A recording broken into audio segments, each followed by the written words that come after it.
Independence and Princeton state championship dreams were on the line tonight. We either move on to Charleston and Laley Field next weekend. Well, let's start at Honeycutt Stadium. Princeton take on Herbert Hoover in the Class AAA state semifinals. We're in the blistering cold. Huskies start out hot. They get into the red zone, and Matthew Hatfield keeps it 5 yards out. Hoover up 7-0, which would stay that way till near the end of the first half. With the Huskies driving again, Hatfield rolls out, hits Braden Bailey getting further into the red zone, where less than a minute in the second quarter, Hatfield keeps it once again and avoids all the Tigers defenders in for the score, and it's 14-0 at half. Hoover in front. Now to the second half, Herbert Hoover isn't done getting on the board when the handoff goes to Blake Fisher, who runs in from 25 yards out, and the Huskies are up 21-0.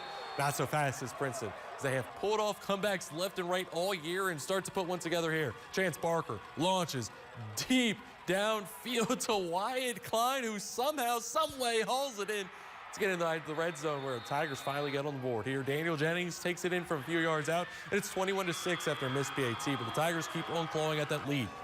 Go to the fourth. Here, Barker hits Klein once again at midfield, avoids one defender, and adds a few more yak off that catch, where the connection between Barker and Brad Malser shows up once again here. The back of the end zone, Barker fires and finds Malser, who hauls it in.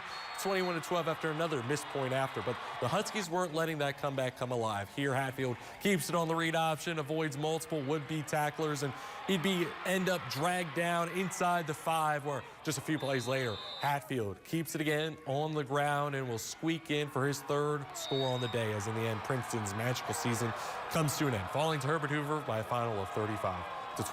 Now over to